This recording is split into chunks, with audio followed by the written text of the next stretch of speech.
तो इंडिया की 75 ईयर्स की हिस्ट्री में, 75 साल हिस्ट्री में इंडिया की ये पहली मर्तबा हुआ है कि इंडियन डिफेंस एक्सपोर्ट्स 21,000 करोड़ पर पहुंच चुकी हैं, जो कि रिकॉर्ड हाई है।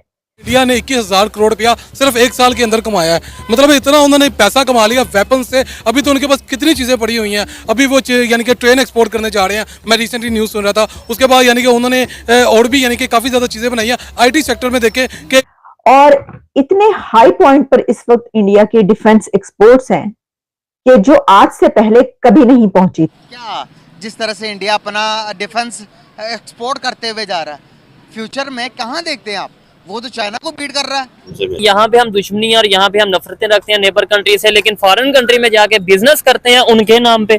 मतलब ये भी बात समझ से बाहर है ना कि उनके नाम पे हम बिजनेस। रतन टाटा की कंपनी हमारे पूरे पाकिस्तान की जीडीपी से ज्यादा है। तो कैसे हम इकोनॉमी, अब तो जंगों की वार तो रही नहीं, हमारे पास मिसाइल है वो किस काम के, हमारे पास एटम बम है वो किस काम का, हमारी तो मईशत की मार है ना सर। यहाँ पर आटा नहीं मिल रहा तो हम बमों की बात कर रहे हैं, मिसाइल। मतलब हम हर चीज़ इंपोर्ट करते हैं। आज वो जो है वो इंपोर्ट तो छोड़े, अब वो एक्सपोर्ट कर रहे हैं। उनकी सारी कोशिश, सारी तगोदो ये है कि अपने मुल्क के लोगों को उठाया जाए, और हमारे जो हुक्मरान है खैर से, इनकी सारी कोशिश है कि अपने आप को जो है ना वो डेवलप किया जाए। ये फ़र्क है। जय हिंद दोस्तों, भारत की प्रगति का अंदाज तो आप भारत के तेजी से बढ़ते हुए निर्यात को देखकर ही लगा सकते हो, और इन निर्यात को देखकर चाइना, अमेरिका समेत पाकिस्तान जैसे देशों को भी मिर्ची लग रही है।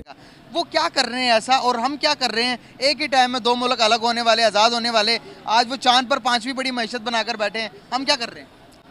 सिंपल सा क्वेश्चन है, और जो फ़र्क है दरमियान में एक ही है, वो अपने मुल्क के साथ मुखलिस हैं, हम मुखलिस नहीं हैं। सिंपली क्यों?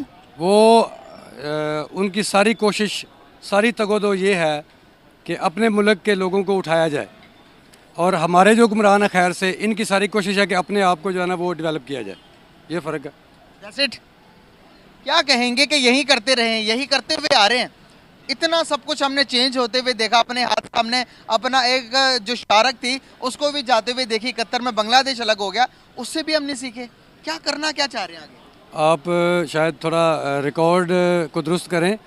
कई मुल्क ऐसे हैं कि जिनकी एयरलाइंस, जिनकी मुईशत, जिनको पुलिस का निज़ाम हमने दिया, आर्मी हमने सेट की, उनके मुल्कों की दहशतगर्दी हमने ख़त्म की, उनकी मुईशत को हमने बेहतर किया, लेकिन हम बेहतर नहीं हो सके क्योंकि उनको हमने जिस ट्रैक पे लगाया वो लग गए, वो मुखलिस थे अपने मुल्क के साथ, वो तरक्की कर गए, उनके लोग उठ गए। हम तो बुनियादी तालीम से महरूम है, हमें तालीम दी ही नहीं गई, इसलिए कि हम बाशऊर न हो जाएं। क्या जिस तरह से इंडिया अपना डिफेंस एक्सपोर्ट करते हुए जा रहा है, फ्यूचर में कहाँ देखते हैं आप? वो तो चाइना को बीट कर रहा है। वो तो बता रहे हैं कि 2028, 2048, 2047 का विजन है उनका कि उन्होंने एशियन टाइगर बनना और चाइना को बीट करके दुनिया की दूसरी बड़ी मैशत बनना। मेरा ख्याल है आप को ये रियलाइज़ करना चाहिए कि वो बीट कर चुके हैं चाइना को। वो जितनी तेज़ी से वो जा रहे हैं ऊपर, वो बीट कर चुके हैं। सही बात। अब दरअसल हाल ही में कुछ न्यूज निकल कर आई जिसके द्वारा हमें यह पता चला कि भारत का रक्षा निर्यात यानी कि डिफेंस एक्सपोर्ट बढ़कर 2.2 अमेरिकी डॉलर यानी कि भारतीय रुपए में तकरीबन 21,000 करोड़ रुपए तक पहुंच चुका है। रक्षा मंत्री राजनाथ सिंह जी ने ट्विटर पर ट्वीट करते हुए कहा कि यह भारत ने अपने इतिहास में एक बहुत ही बड़ी उपलब्धि हासिल कर ली है और भारत आने वाले समय में इससे भी बड़ी बड़ी उपलब्धि हासिल करेगा। मीडिया रिपोर्ट एक्सपर्ट के द्वारा यह भी बताया जा रहा है कि भारत अगर अपने डिफेंस एक्सपोर्ट में इसी तरीके से वृद्धि करता रहेगा तो भारत बहुत ही जल्द चाइना जैसे देशों को भी पीछे छोड़ देगा, क्योंकि चाइना के जो ज्यादातर डिफेंस आइटम है वो पाकिस्तान को एक्सपोर्ट किए जाते हैं, और दुनिया भर के ज्यादातर देश चाइना से डिफेंस आइटम इसीलिए परचेस नहीं करते क्योंकि उनको लगता है कि इनकी क्वालिटी बहुत ही ज्यादा घटिया है, जो कि बात पूर्णतः सत्य है। तो इसीलिए चाइना अपने डिफेंस एक्सपोर्ट के लिए पाकिस्तान जैसे देश पर बहुत ही ज्यादा निर्भर है, और क्योंकि पाकिस्तान की इकोनॉमी लगातार तेजी से नीचे गिर रही है तो आज नहीं तो कल पाकिस्तान की तरफ से भी चाइना को एक बहुत ही बड़ा झटका मिलने वाला है, और इसकी वजह से चाइना के डिफेंस एक्सपोर्ट में भारी गिरावट देखने को मिलेगी। अब अगर हम भारत के रक्षा निर्यात यानी कि डिफेंस एक्सपोर्ट की शुरुआत की बात करें तो बस 2014 में जब भारत में मेड इन इंडिया की शुरुआत हुई थी तो तब भारत से तकरीबन 600 करोड़ रुपए के डिफेंस आइटम एक्सपोर्ट किए जाते थे, और तब भारत डिफेंस से जुड़े बहुत ही ज्यादा छोटे छोटे कंपोनेंट और छोटे छोटे हथियारों का निर्माण करके उनको अफ्रीका और एशिया के छोटे छोटे छोटे देशों में एक्सपोर्ट करता था। और आज बस 2024 में इतना ज्यादा परिवर्तन हो चुका है कि आज के समय भारत बड़े बड़े विशाल हथियार जिसमें मेड इन इंडिया एयरक्राफ्ट से लेकर ब्रह्मोस्त्र जैसी मिसाइल सम्मिलित होती हैं तो इनको दुनिया के अलग अलग देशों में निर्यात करता है। और इसीलिए आज के समय जो भारत का रक्षा निर्यात का नंबर है वो बढ़कर 21,000 करोड़ रुपए तक पहुंच चुका है। क्यों नहीं मैन्युफैक्चरिंग कर रहे? इंडिया ने 21,000 करोड़ की एक साल में सिर्फ ये एक्सपोर्ट की है डिफेंस इक्विपमेंट की। देखें, इसमें ना कुछ चीजें स्पेशलाइज्ड हैं, ठीक है, कुछ पाकिस्तान में है, कुछ उनके पास है, हमारे हमसाया मुल्क में। ठीक है। जो स्पेशलाइज्ड चीजें ना वो वर्ल्ड में कहीं भी नहीं है।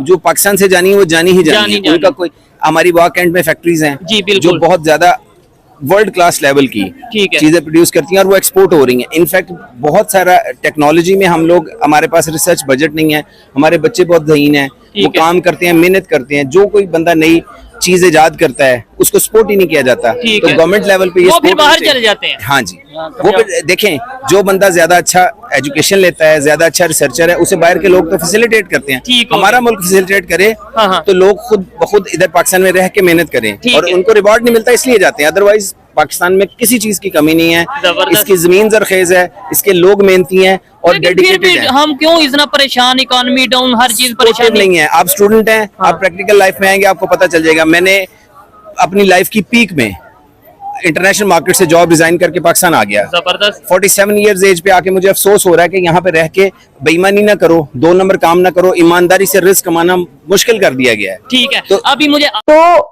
इंडिया की 75 इयर्स की हिस्ट्री में, 75 साल हिस्ट्री में इंडिया की ये पहली मर्तबा हुआ है कि इंडियन डिफेंस एक्सपोर्ट्स 21,000 करोड़ पर पहुंच चुकी हैं, जो कि रिकॉर्ड हाई है।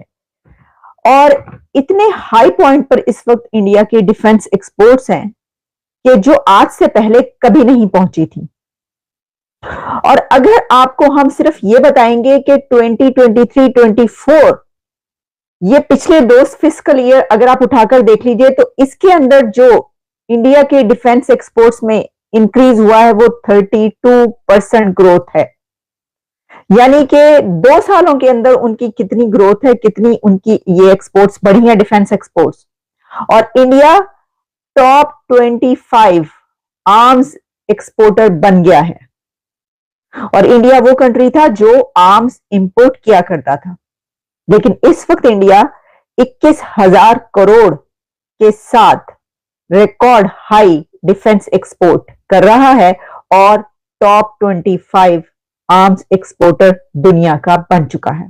और इसी के साथ दूसरी खबर यह है कि पाकिस्तान की एक्सपोर्ट्स $3 बिलियन कम हुई हैं। और ये कहा जा रहा है कि इसलिए हुई है क्योंकि IMF की टफ कंडीशंस की वजह से। पहले हम बात कर लेते हैं कि ये जो $3 अरब की बात की जा रही है क्या है, इसके पर बाद में आते हैं। पहले मैं आपको जरा ये डिटेल्स बता दूं, ये चक्कर क्या हुआ है, ये हुआ क्या कि इंडिया की जो डिफेंस एक्सपोर्ट्स हैं इस वक्त हर तरफ उसका चर्चा है और बात की जा रही है कि जनाब कहां पर पहुंच गया। अच्छा, इसको बताया किस तरीके से, पता किस तरीके से चला है कि जो राजनाथ सिंह हैं उनके। खैर, अब भारत ने ये जो इतनी बड़ी उपलब्धि हासिल कर ली है तो इस पर आपकी क्या प्रतिक्रिया है, आप यहाँ पर क्या सोचते हो, अपना जवाब मुझे नीचे कमेंट में जरूर बताएं। और अगर आपको ये वीडियो अच्छी लगी है तो प्लीज इस चैनल को सब्सक्राइब करके बेल आइकन जरूर दबाएं।